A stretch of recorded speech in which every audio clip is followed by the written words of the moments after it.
Don't you just love it when you're researching stuff and there's all this contradicting dates and times, and no wonder people are not sure whether nursery rhymes have got any bloody justification to be real stories. I was reading this academic paper the other day and they were saying they can't prove beyond a reasonable doubt that these nursery rhymes are anything other than stories for children.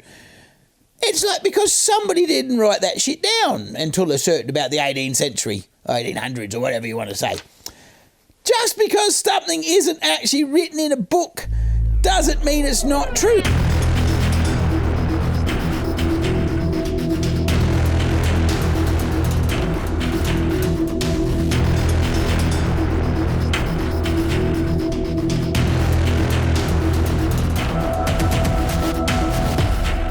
I was thinking the other day, my lovely wife, her granddad went to the Second World War and he was in Singapore when the Japanese rolled in and wiped the place out, and he ended up blooming getting locked up in Changi and going on the railways and doing all sorts of bloody horrible shit that happened in the war, which was messed up for everybody, by the way. It doesn't matter which team you're on.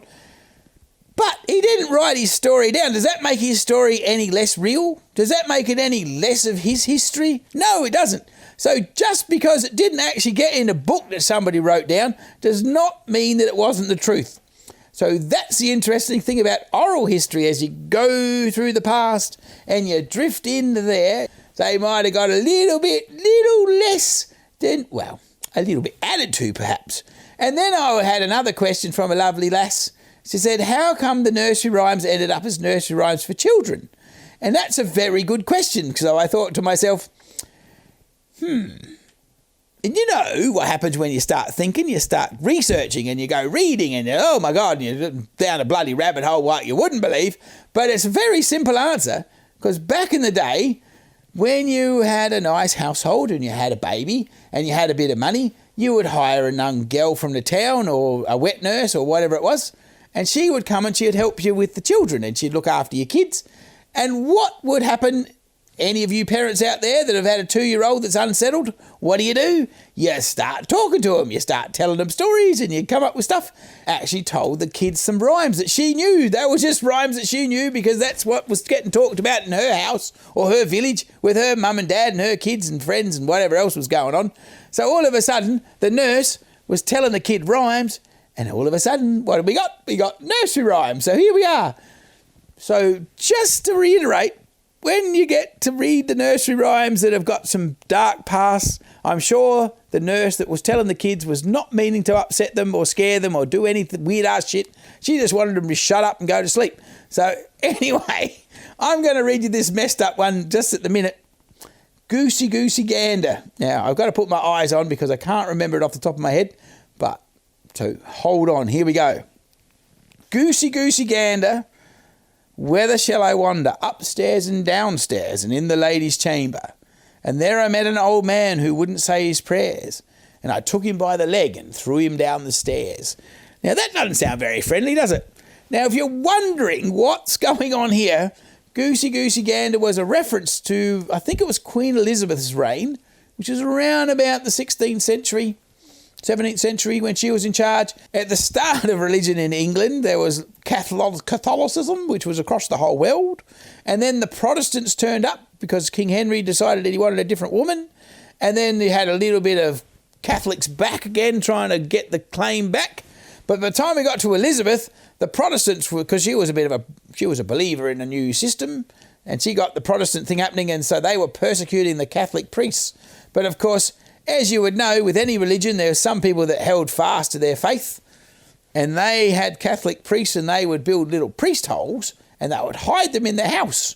And so the interesting thing is, quite often, the hiding hole had a doorway from the lady's chamber, because that was kind of considered rude to go to the lady's chamber and search for her room. And so the priest would have a little hiding hole in there, and if the guards...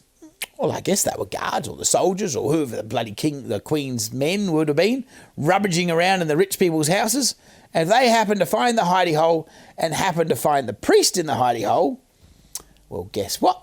They would say to the priest that he had to say his prayers in English and say his prayers and acknowledge that the queen was the actual ruler of the church. Of course, if you know anything about the history of the Catholic Church, they would pray in Latin, and of course the Pope was the king, or the leader, or the top dog in their system.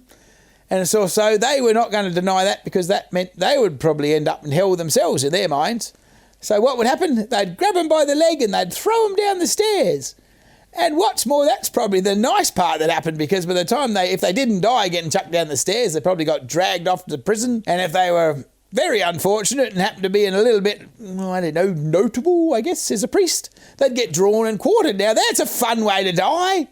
You'd get 4 horses on every limb, and they'd keep yanking you. And then, of course, they wouldn't be real mean, so they'd just yank you long enough to keep you there until eventually sockets would pop out of your arms, and I don't know what your legs did, but I'm sure they pulled out of your hips. And then they'd give the horses a whack on the arse, and your fucking legs would go in all 4 directions. I was like, my God, talk about that would not be nice. Can you imagine your legs there and your arms there, and I don't know what your head would be doing, but I'm pretty sure you'd be screaming the fuck up. Don't you just love humanity? Aren't we a messed up bunch of assholes? I mean, tell you what, you just want to be on top of the game. I don't know. So if you're thinking about hiding a priest in your bedroom, perhaps just keep the door locked. So it fascinates me about human beings. We're happily bloomin' killing each other over crazy ass novelty ideas. And I'm pretty sure if you would actually scratch the surface a little bit, Protestants and Catholics were all worshipping God and Jesus and the whole deal. So I'm not really sure what they were doing, killing each other. But you know what?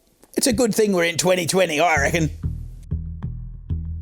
So if you're enjoying this crazy ass show and you're wanting to know what's going on in the world of rhyming and our past that is hidden in all sorts of weird places, don't forget to click like, subscribe and share us with your friends, and hell, let's get this show to grow, because you never know where we're going to end up. And if you feel so inclined, there's a Patreon support button down here somewhere, and maybe I'll be able to feed my dog tonight.